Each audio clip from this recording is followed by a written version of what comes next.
Good evening and welcome to WHAS11 News at 6:30. It is just about 6:30 and I'm Jim Stratman. We now know what was going through the mind of a West Louisville business owner when a TARC bus crashed into his barbershop last weekend, leaving it a total loss. Connor Steffen is speaking with the longtime owner of Clippa City Barbershop in the Russell neighborhood tonight as the long process to rebuilding his beloved business begins. Dante Penny woke up last weekend not realizing that at that point, the barbershop he'd owned for 10+ years was no more than a pile of debris.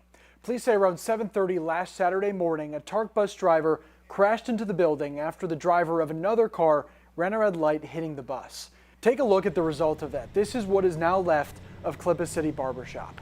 No one involved in the crash suffered serious injuries. Obviously, the same can't be said about Penny's shop, a shop that has served the West End for more than a decade and served some of the biggest names in Louisville and around the world, like the one and only Muhammad Ali. As for what's next for the shop, well, Penny believes the building is a total loss, though he's determined to move forward, even if that means building his business again from the ground up. Just don't count us out, setbacks happen all the time. It's gonna be a process, but I've been through this process before. Just starting over, but I'm a fighter, so. Tonight on the Night Team, we'll take you back to Penny's barbershop, or what's left of it, and talk with the business owner about what next steps are ahead as he begins to rebuild his beloved barbershop.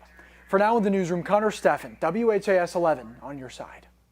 Thank you very much, Connor. New at 6:30, LMPD has announced they've arrested the woman accused of running over and killing her own granddaughter. Last month, Lisa Tesh was taken into custody yesterday afternoon. Police arrested her in connection with a June 16th hit and run which killed a toddler. Police say surveillance video shows Tesh running over the toddler at the Motel 6 just off of I-65 and Eastern Boulevard in Jeffersonville, Indiana, and then fleeing the scene. LMPD says detectives from both sides of the river worked to track her down in the Shawnee neighborhood in Louisville. Police say she was staying with a family member. Both were arrested and on unrelated outstanding warrants. Meanwhile, in Oldham County Police also have made an arrest overnight in a deadly hit and run in Crestwood. Oldham County Police say just after 12:30 this morning, a person was killed after being hit by a car on Kentucky 146. Police say the driver sped off, though through the use of newly installed flock cameras, police were able to find Jose Gutierrez Sanchez at a home about a mile from the crash. Gutierrez Sanchez now has multiple charges, including leaving the scene of an accident and manslaughter. If you have guns, make sure that you keep those guns safe and secure. A lot of times we have car break-ins where guns are stolen. So if you own a gun, make sure it's secured and safe so we don't have any stolen guns on the street. That warning coming from Major Corey Robinson after another violent night across the metro area. LMPD's non-fatal shooting squad is investigating 3 separate overnight incidents that injured 5 people. Officers responded to the first shooting around 9:30 in the Portland neighborhood. They found a man shot in the leg in the 300 block of Short Street. Detectives later determined it happened just around the corner on Griffiths Avenue. Right around the same time, officers responded to a separate shooting in the Russell neighborhood. They found a teenage girl shot in the leg in Muhammad West Ali Boulevard in the City View Apartments. Officers then learned there was a second victim, a teenage boy who was shot in the foot. That shooting happened around the corner near 12th Street and Fisk Court. Detectives are working to determine if there is any relationship between these 2 victims. Finally, just before 11 o'clock, officers responded to a third incident in Highview. LMPD says it was initially responding to a crash at South Jackson and East Chestnut. Officers found 2 people in one of the vehicles had been shot on Shepherdsville Road. They were headed to the hospital when they crashed into another car. That driver was not injured. Again, the non-fatal shooting squad is investigating all 3 of these incidents.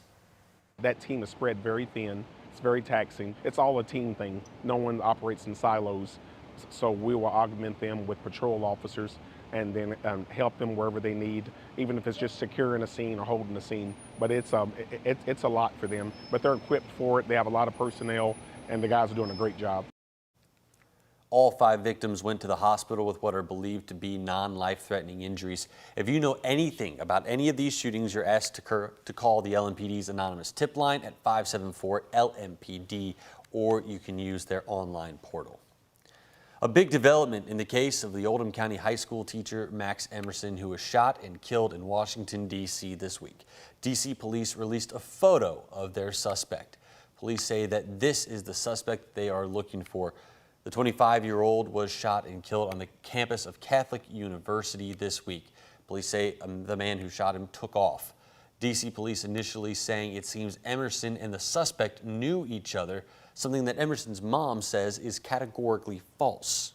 We were and are still very concerned about why that narrative is why that was being pushed so much, that the area is secure, that there's nothing wrong, that, these two people just had an argument and everybody's safe. That is not true.